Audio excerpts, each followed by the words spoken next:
Hey, everybody. Hey, great to see you. And thank you so much, my friends, for joining me on this special little pop up.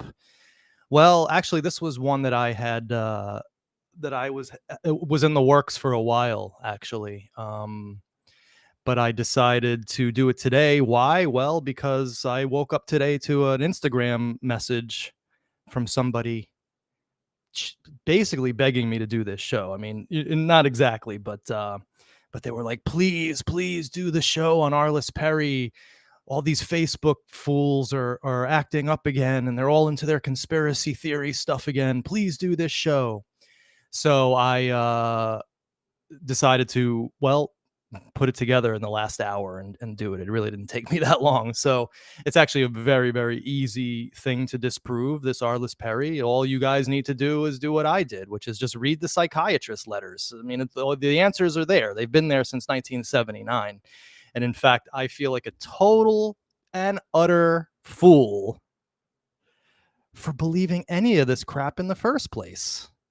There was nobody more hardcore in the Bronx and Yonkers than me about Maury Terry's story. Yeah. It was the ultimate evil, man. The 22 disciples of hell. They did it. I know they did it. I absolutely know they did it. Why? Because it says in the pages of a book that it did it. And therefore I believe it. Well, as we're seeing from the last year and a half, folks, things aren't quite that simple. So one thing that I forgot to do was, of course, put on the air conditioner because it is so freaking hot. So listen, I hate to be unprofessional, but I'm going to take a pause for a minute while I go and put on the air conditioner, because otherwise in 5 minutes, I'm going to be a disgusting and sweaty mess. Please give me a minute. Sorry.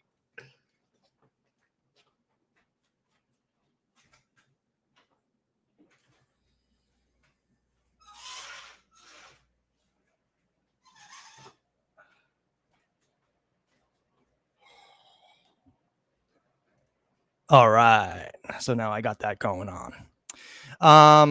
So first, before I get into it, I just want to say hi to everybody out there in the chat. You guys are awesome. We got 30 people. That's great. Thank you so much, guys. We got Zach.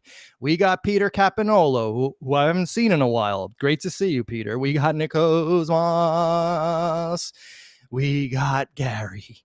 We got the great Ruby, the all-powerful Ruby. We got Kay Schreiber. We got the Lizard King, who from Norway. Unbelievable. Great to see you, Lizard King.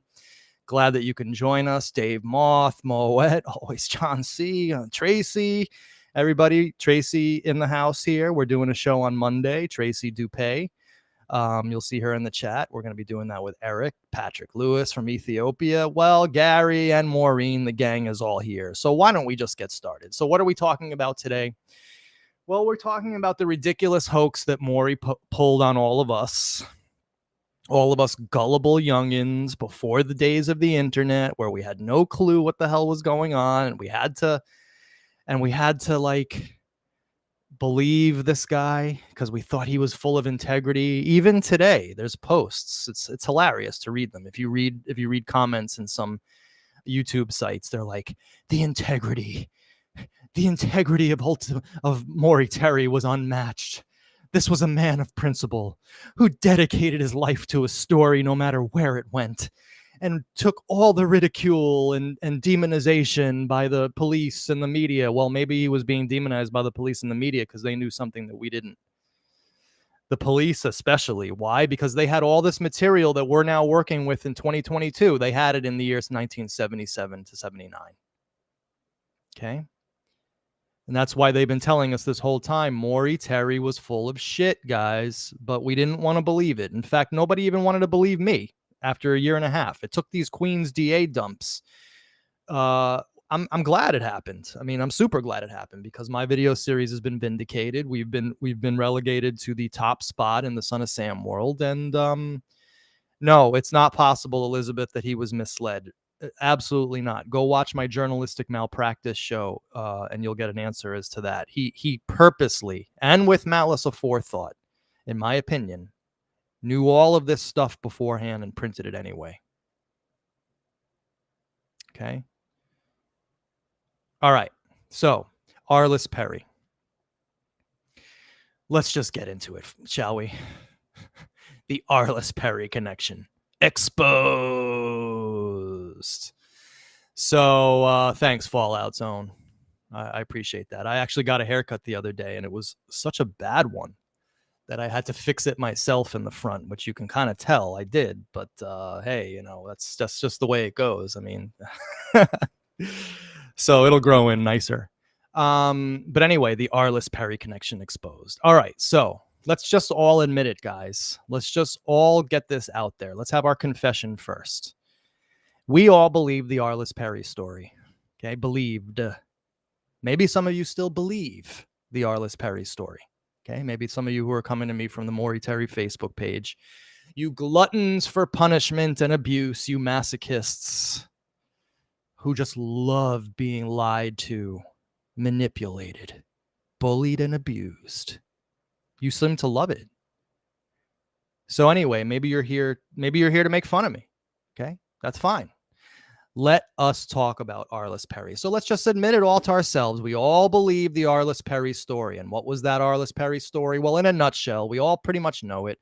Arlis Perry was a young woman from Bismarck, North Dakota, who, along with her husband, Bruce Duncan Perry, attended Stamford, S-T-A-M Ford, or Stanford. No, Stanford in with an N, I believe. I get confused. Stanford or Stanford, the one in California, in Palo Alto, California. Okay, so she attended Stanford Memorial Church, Stanford University, and she was a religious woman. Okay, she loved God, and so she was a devout Christian, and she would go to. Actually, I'm not even sure if any of this is true. I got this all from the Ultimate Evil, so I'm just I'm just relating what was in the Ultimate Evil, and she ended up in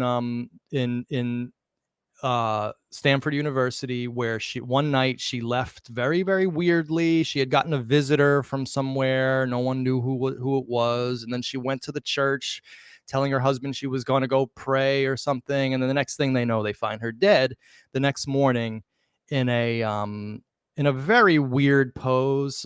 Allegedly, they called it a satanic murder.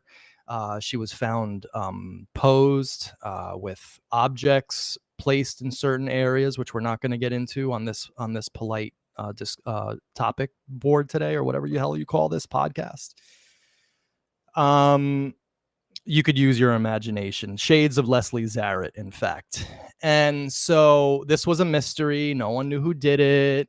Everybody was going crazy. And then finally, well, let's just first read what Wikipedia has to say about the alleged Son of Sam link. Because remember, Maury Terry linked Arlis Perry to Son of Sam in order to prove what? In order to prove his thesis that there was a nationwide cult. And he chose her specifically because she was from North Dakota, which then, of course, tied into his North Dakota stuff. Now, we have already seen that Maury's North Dakota trip was a Veronica Lucan-inspired wild goose chase. They went out there chasing the ghost of some story that John Carr was involved with David Berkowitz. And if you listen to all of those interviews, you cannot get proof of any of that. In fact, you get the opposite. A picture of John Carr emerges as a totally paranoid, schizophrenic drug addict who was involved way over his head with the drug scene in North Dakota and New York. And 99.9999999% sure was murdered or killed himself in relation to, of course, the drugs. So North Dakota is already taken out of the table. So if you take North Dakota connection out of the Son of Sam, well, then Arlis Perry goes through it, goes as well, because there was no connection between Carr and Arlis. There's just none. There just isn't out there, okay? But we're going to even take it further today. We're going to not only, so we've already shown that if North Dakota's false, then the Arlis Perry story is false. But Berkowitz himself tells us that the Arlis Perry story is false, and we're going to get into that in a few minutes. Serial killer David Berkowitz mentioned the Arlis Perry murder in a few letters, suggesting that he heard details of the crime from, quote, Manson 2, the alleged culprit. Okay, first of all, we know who the alleged culprit was. We know who the culprit was: Stephen Crawford, the security guard. That's another thing that Maury got wrong. He had Manson too committing this crime. It was the security guard. So therefore, we can already take the Arlis Perry hoax out of the Ultimate Evil. I could end this show right now. Okay. And in fact, all Maury Terry fans, this is their little cognitive dissonance that they've been ignoring. And I'm going to have to expose it for you guys. You all knew after Zeman's documentary showed that Stephen Crawford killed himself when they came to his door and that his DNA matched the scene. You all knew that Crawford did Perry. So therefore, how come at that point you didn't say, hey, maybe something else was going on here, right? Maybe Maury was wrong about that. Actually, no, Maury was wrong about that. What else is he wrong about? But no, self-reflection and intelligence is not a strong point in the Maury Terry fans, especially on the official face and unofficial Facebook group pages, which I hear have fallen into a complete disarray of total anarchy and shit show status with I mean, it's just awesome to watch. All right. So Jesse Cipher noted, I don't know who Jesse Cipher is, noted that investigators interviewed Berkowitz in prison and now believe he has nothing of value to offer regarding the Perry case. However, investigative reporter Maury Terry noted that Berkowitz had volunteered information about the case without being prompted. Okay. Writing in 1979, Arlis Perry, hunted, stalked, and slain, followed to California, Stanford University. All right. And of course, here's that portion of the book in the so-called Ultimate Evil. Okay. So let's just go. Time crept by, and except for periodic anniversary stories, Arlis's name disappeared from California news columns. In the sheriff's department, her file gradually drifted to an open but inactive drawer. Detective Sergeant Ken Kahn and his partner Tom Beck, who weren't assigned the case at its outset, were now appointed to monitor the search and pursue new leads if and when any surfaced. About every 6 months, Arlis's parents would phone the sheriff's office to learn if any progress had been made. Bruce Perry, who eventually graduated from Stanford and became a doctor, would do the same. But the answer from Kahn and Beck was always no. There was nothing to report. Then it was still several years before the chilling handwritten clue, quote, Arlis Perry, hunted, stalked, and slain, followed to California, would be scrawled across a page in a book about Satanism and secreted from the confines of forbidding New York prison. But those haunting days were yet to dawn. And as of the summer of 1977, the murder of the young Christian bride remained unsolved. So Maury was a good writer. I got to give him that. He was a good writer. He knew how to build tension. He should have stuck to fiction because he was great at it. Okay. But his purposeful lying. Now, maybe he actually believed this at the moment he wrote it, but by 1979, new information had come out. Okay. Now, here's the page and the page that he was talking about.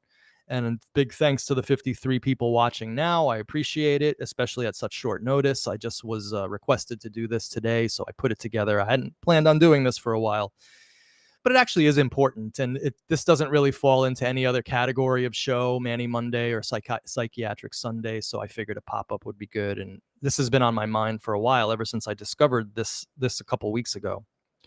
So here is the portion of the thing, right? Stanford University. And before we get into the sidebar, right, where it says hunted, stalked, and slain, because we already have read that a few times. And forgive me for this is a little bit blurry, but this is about like California style, Los Angeles cultism. The shade of Aleister Crowley looms large over the areas, but his excesses pale into insignificance compared to today's devil worshippers, right? So we all have to admit it to ourselves. We use this passage as proof that there was a nationwide conspiracy in the Son of Sam case. Why? Because how did Berkowitz know about the Arlis Perry case, right? It wasn't written about in the local newspapers. Maury even wrote this in The Ultimate Evil. It wasn't written about in the local newspapers. And he also said, well, and there was no way that, and I'm paraphrasing this, okay? So don't jump on me for not quoting exactly. But there was also, if I recall correctly, a passage about how he couldn't have read the newspapers in California because this happened in like 74. He was in the army. And that does make intuitive sense, especially back then. Remember, guys, especially for you youngins out there, there was a point in the United States history not too long ago, okay, pre-2020, pre-2000, when things were local. Okay, I know it's hard to believe. You had local newspapers that people read. Nobody cared about the national news other than at 6 o'clock. We didn't have Twitter. We didn't have any of this stuff. Actually, life was great back then because we weren't so filled with the problems of the world. The people of the world weren't filled with the problems of the world. And just think, of course, about how much our society has devolved in the last 20 years. Everybody trying to get their 5 minutes of fame with their TikTok videos, this horrible national culture. I could go on forever. Okay, I won't. But we use this as our proof of national conspiracy. Okay, a few things. One was the Roy Raden thing, which of course Maury got wrong as well. He was killed for a movie deal. It had nothing to do with had nothing to do with Son of Sam. Arlis Perry was one of the things that connected all of us together, right? Because of Manson too. Now we know Stephen Crawford did it. But of course, we still have the issue of how did Berkowitz know about this? Okay. And it's a great question because remember, again, back in the 70s, there was no internet. There was no national databases. A guy in New York would not be reading the local papers in San Francisco unless he was a very strange person, right? Even today, do you guys go online and read the San Francisco Chronicle if you're living in Alabama? I mean, maybe if it gets linked on Twitter to some story, right? But you don't really often go out and seek it. So it made sense that, well, Maury Terry had us all thinking that, well, Berkowitz must have found out about this through his North Dakota connections. Oh my God. He was so connected to North Dakota. He was out there even. He was seen. Now, the people who seen him, I don't know who they were. I mean, drug addicts, people who didn't even know who he was. But let's put that to the side. He was seen. He was connected. Everything's connected. North Dakota, Stanford, Manson, Roy Raden. It's all connected. All right. Well, let's try to figure out then the genesis of how Berkowitz actually found out about this. Okay. So what did Berkowitz have to say about this? Well, all you guys have to do, my friends, is go to the damn psychiatric files, the psychiatric letters, go to 8/12/79, 1979, when all this stuff was starting to happen. The Arlis Perry reveal, right? That's when the Queens DA got pissed off because some investigators came out from California to speak to Berkowitz, and they got all pissed off at them, right? How could these guys come? They're going to spook Berkowitz. He was giving us great information. Now he's going to clam up. So 1979 was a very, very pivotal year in the Son of Sam case, and it was the year that it could have gone one way, right, towards truth and towards a realistic explanation of these crimes using the evidence. But in 1979, it went on another fork in the road. It went on the cult thesis, okay? And it started to go there because of either misinterpretations, willful deceptions, or plain ignorance. Let's read what Berkowitz has to say about himself, shall we? Dear Abramson, enclosed in this letter are 7 letters which are typed carbons of letters that were sent to a friend of mine on the West Coast. All right, a friend of his on the West Coast. All right, that means California. Okay, so we're already getting to California. Both her and her husband, as well as myself, are fellow crime buffs. She is also a Christian who is involved with counseling people who are taken in, conned by occult groups. Uh-oh.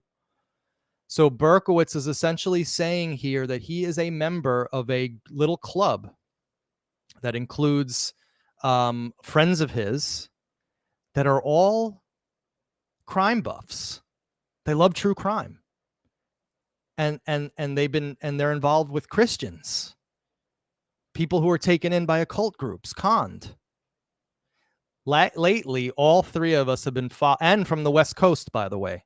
Lately, all three of us have been following the Bundy and Hillside Strangler case closely. I've done a lot of writing and studying myself with regards to these two guys, as well as myself. I hope you enjoy these carbons of my letters to D, as well as my analysis of myself and other psychopaths. I also hope that you can read these carbons, as some aren't very dark. If you have any questions about these enclosures, please let me know. As you will see, Dee and I have many interests in common. However, please try to keep her name confidential. Lastly, she has asked about you and she knows of our correspondence. Like me, she too hopes what you could accomplish the task of explaining my mind and life to the public. She also asked me for a list of your books, some of which she read and enjoyed. Dee also sent me a copy of your story that appeared in the San Francisco Chronicle. It was a duplicate of the New York Times story. Okay, so let's deal with what this particular letter says. Well, this letter says, my friends, that Berkowitz is a self-admitted true crime buff, that he's a member of a true crime community that sends letters and articles from the West Coast, and they analyze crimes from the West Coast. Arlis Perry murders was on the West Coast. All right. So far we don't have the connection quite yet. All right. We have Maury's story where Berkowitz found out about this through North Dakota, his North Dakota connections, which we have conclusively proven over 3 or 4 shows. There was no North Dakota connection. It was a complete and utter Veronica Lucan inspired bullshit, which then Hank Chinotti believed and then brought to Maury Terry. And then Maury Terry started bullying the Queen's DA, most likely with threats of negative stories. So they went out to North Dakota. And what did they find? They found drug addicts who didn't know anything about anything. Okay. That's the long and short of it. So we already have here that the North Dakota line of, and then we have Stephen Crawford, right? The getting linked by DNA to the murder. He's not a member of North Dakota. He was the security guard from California. Okay. So right there, I don't even need to go any further, right? But we have just established one major thing, that Berkowitz was a true crime buff, loved true crime, loved reading about true crime, particularly true crime from the West Coast. Let us continue. So this is a letter he wrote to D. Dear D, you're so funny sometimes. Really, you are. What do you mean your old age is just around the corner? False teeth, gray hair, pills, eyeglasses, a walking cane. For you, maybe in another 40 years. Heck, you're only 29 and a half. Make it 29 and 3/4. You've got a long way to go before things like these are upon you. Judging from the pictures of you, your beauty, your pep, vigor, sex appeal, and youthful mind, why, you're just a kid. I got the letters 60 and 61 plus the 2 magazines. Uh-oh. I also got the 13 stamps. D, getting back to Ted, I would like to see the book when and if it comes out. I also have questions about the victims. Do you, from your extensive investigation into the Bundy case, think he also murdered Arlis Perry?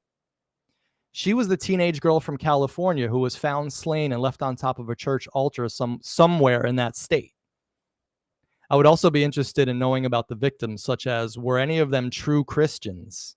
If you know about any of this information, I would appreciate hearing about it. Okay, so we have a lot to deal with there.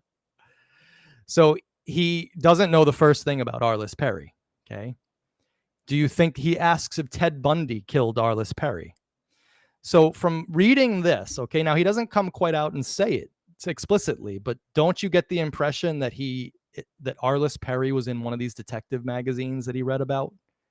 He doesn't know the first thing about Arlis Perry. He's asking if Ted Bundy killed her. Now, here's what else is interesting, and it's another example of Maury Terry's journalistic malpractice. He used this letter. He had to have seen this letter. Why? Because remember how Maury Terry in The Ultimate Evil said that Berkowitz called Arlis Perry a true Christian. Here it is, true Christian. Maury Terry got that quote from this letter, but he left out the rest of the paragraph where he's asking, do you think, if Berkowitz knew what happened to Arlis Perry, why is he asking, do you think Ted Bundy killed her? Wouldn't he say, hey, I know what happened. It was all part of this whole thing from North Dakota. So here he is basically saying he read about Arlis Perry in a detective magazine, right? Your two magazines. I'm getting your magazines. I'm part of a true crime buff crowd. We love true crime. We love reading detective magazines. In fact, I got my information for writing on my wall from a detective magazine. Okay. Now the rest of this has nothing to do with Arlis Perry, but it does talk about the rest of the books that he likes to read, right? On Violent Society, and these are all Abramson books. Now let's get here and let's see what okay, these all right, so here we go. Those California newspapers you read are really something. San Francisco Chronicle, Sacramento Bee. They seem to have so many stories about the things that interest you and your line of work. New York papers are dull, dull, dull. I guess the West Coast papers have to print articles which relate and have interest to the general public of gays, sexual deviates, Satanists, weirdos, nude bathers, crazies, hippies, yippies, hippies, and homicidal maniacs, which make up the bulk of California's population. All right. So he's saying there that he's very well versed in San Francisco newspapers, California newspapers, because he gets sent them by his true crime buff friends. So is a little image starting to form in your head, guys, of maybe how he found out about Arlis Perry? I am coming up with the thesis now based on this evidence that he found out about Arlis Perry through true crime novels and true crime detective magazines and articles in the newspaper, which were sent to him by this was considered a satanic murder, right? So his friend D is interested in satanic murders. It says that right here. Okay. Says that right here. Both her and her husband are fellow crime buffs. She's a Christian who involved with counseling people who are taken in by occult groups. So it doesn't say it explicitly, but I have a feeling that D his friend was interested in the Arlis Perry murder because of the satanic stuff, the satanic elements about it. Okay. I mean, how is this making you feel that Berkowitz in 1979, the same year that all of this stuff came up about Arlis Perry, it was 1979 that he wrote this that he wrote this. This was 1979 and taken out of prison. Given what you now know about his background, about being a true crime buff and being reading detective magazines and having his friends send him articles and detective magazines from California, this now takes on a much different tone to me. Arlis Perry, hunted, stalked, and slain, followed to California. Now, I don't know where that hunted, stalked, and slain came from, right? Because she wasn't. She was killed by the detective. So he didn't know that. There was no North Dakota cult to go hunt, stalk, and slain her. So this is just fantastical stuff that he's writing in response to something in a book here, right? The Shades of Aleister Crowley, Worshippers. So there's a little bit more. Okay.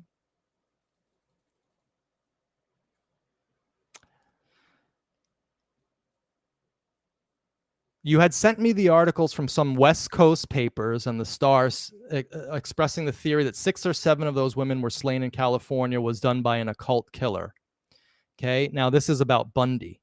But my evidence, while I'm no professional, indicates that Theodore Bundy, if he did kill those girls on the West Coast, and he may well have, did it for deep-seated mental reasons and not the devil. Okay, let me get to here. If Ted Bundy was that Ted who was sought after by the police, and if the sheriff actually found some weathered evidence that occult aspects were involved in the case, then in all probability, Bundy committed those crimes. However, despite the finding of occult artifacts or symbols, Bundy was only playing a game. It was a ploy, a typical action of the true psychopath. Okay. Here's another part to my theory. The West Coast victims may not have been chosen at sheer random, such as the Son of Sam killing. So he's saying there that his victims had nothing to do with one another. So if you hear anybody telling you that the victims were related, you can write that person off as a total crackpot. Anyway, this is all about so he's writing all about occult killings, occult signs, right? So he's heavily into this stuff by 79. He's reading about it in newspapers. He's into this with his friends, occult Christian true crime buffs. So of course they're talking about occult murders. And of course, Arlis Perry's would have been at the top of that list because it had only happened a few years before, 5 years before. It was a very famous case. It was satanic in nature. And I really think, oh my God, possums, you know what? You're gone. I'm no longer having any of this crap. I don't need your advice as to what is good or not and professional or not. Okay? I don't need it and I don't want it. If you don't like it, change the damn channel. I have 25 people telling me they love it to your one. Okay? It's great not having to do this for money anymore because I could tell people like possums to go F themselves. I don't care about whether you watch me or not. Okay? So just leave. Go watch someone else. So anyway, that is what it is, guys. There's really not much more to talk about here. Does anybody want to I'll just give this here. If anybody wants to call in, you can call in, but I think that what we have found is another Maury Terry journalistic malpractice. He used one little item from a book that Berkowitz wrote in the spine of with zero and giving us zero context, right? If Maury Terry had given us the context in 79, because he knew it, he knew about the true Christian quote, right? And he put that in The Ultimate Evil. So he knew about that letter. He had just left out the previous part of the paragraph. How would that have changed your thoughts if you had known that Berkowitz was a part of a true crime buff crowd that was sending articles, letters, and detective magazines from California right to his cell? And not only that, he was studying them in such a manner that he could analyze in such deep, look at this stuff. He's suspected of 36, of 6 or 7, the occult, why not others? Here's another part to my theory where the victims at your end Christians. So here we go, right? Christians. So he doesn't even know. He's asking, were the victims at your end Christians or members of any occult group? So he doesn't even know. He's just like, this is what the Arlis Perry thing was to Berkowitz was an exercise in a fun, what we're doing here, right? It's basically what we're doing here, guys. We're having fun with each other, talking about a criminal case, speculating, most of the time speculating, coming up with factual stuff once we have things that we can put together. Okay. But Berkowitz is oddly similar to all of us out here in that he loves true crime. He's a true crime buff, and he was getting shitloads of material from his friends from California. I don't know how many more times I can say it the same way. We were punked. The essential thesis of Maury Terry's entire nationwide criminal conspiracy, which rested on the Arlis Perry story, has been completely and utterly debunked by this paragraph right here. Both her and her husband, as well as myself, written by David Berkowitz, are fellow crime buffs, and she is also a Christian who was involved with counseling people who were taken in by occult groups. It is also shown here because he knows nothing about the Arlis Perry case. He's talking about getting all of these magazines from her and then talking about their favorite subject, true crime. Do you, from your extensive investigation, think he also murdered Arlis Perry? She was the teenage girl who was found slain. I would also be interested in knowing about the victims, such as were any of them true Christians? Okay. So he doesn't know the first thing about Arlis Perry. I'm not even sure he meant for Maury Terry to be punked by this right here. He might have just been impressing Maury with his knowledge of crimes from across the country, and Maury just took that and then did what he does, right? Like make these specious connections which don't exist in the real world. So I'm not even sure that Berkowitz punked Maury Terry on this. I think Maury Terry punked himself on this. Now that I'm actually like really kind of thinking about this. Anyway, so Martin says, been looking forward to this. Martin is the gentleman who inspired today's show. Maybe I shouldn't identify him, but I got a message from him today on Instagram telling me that he wanted to see this. I've been talking about it. So I took the day off of work today. It's like brutally hot and humid, and I don't need to work today. I can work tomorrow, do the same thing. So I'm going to be working tomorrow. And so, Martin, I figured since I'm sitting around with nothing to do, I might as well put this together for you. Okay. So hopefully you guys enjoyed this. Sounds like Maury likes to sensationalize. Betty, you think? Let's see if anybody okay, hold on. So Gabriel brings up a good point. I'm pretty sure the book was sent to detectives in Minot, not Maury. Maury got his information from them. So Gabriel, good point. Okay. That is probably true. Remember, I'm not remembering every little section of the Ultimate Evil, but even if that is the case, and I'm not doubting you, in fact, I think you're right. Maury still wanted to be punked, and he still put this in the Ultimate Evil as major proof. And I'm not so sure that those cops in North Dakota were on the up and up either. Now that reading the North Dakota transcripts and seeing how they were working hand in hand with Maury, I think they were after something too that was not altogether honest, but that's just my opinion. I don't know for sure. Right. It's a very strange crime, but MT has used it to create a countrywide conspiracy of Satanists linking every serial killer in the USA.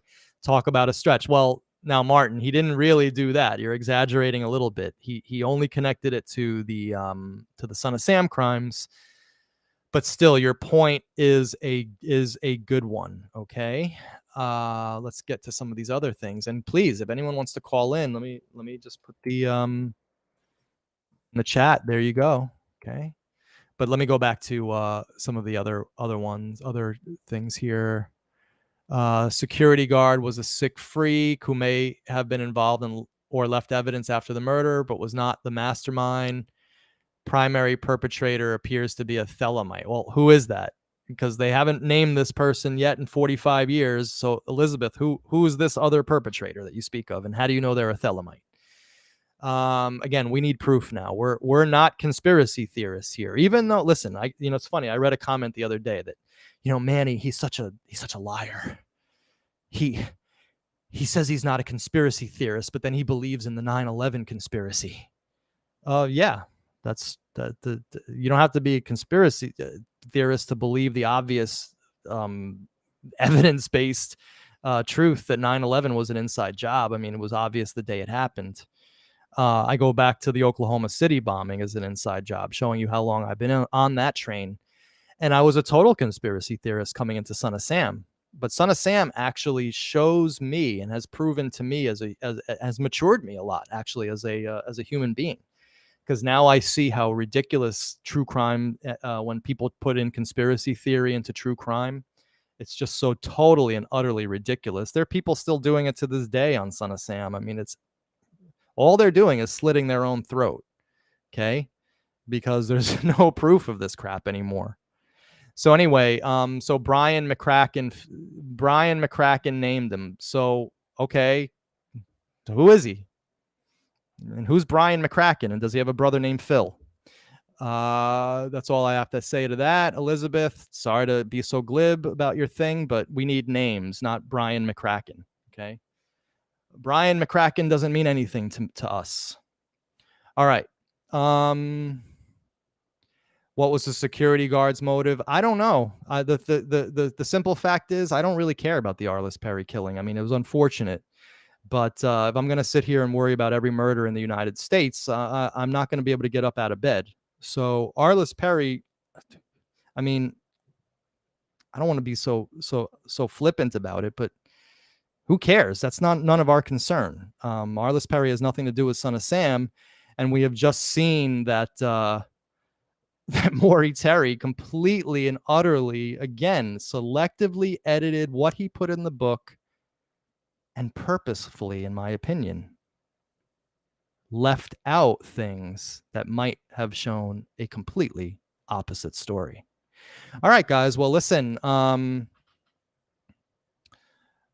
Yeah, a big deal was made about the fact that he had the ultimate evil in his closet, but it makes sense that he would read it since the murder he committed was in the book. Yeah, yeah, totally. Just like Berkowitz loved to read about his crimes in the newspaper every day after he committed them. So these people get off on that. They are sick. Whether that was his motivation, I don't know.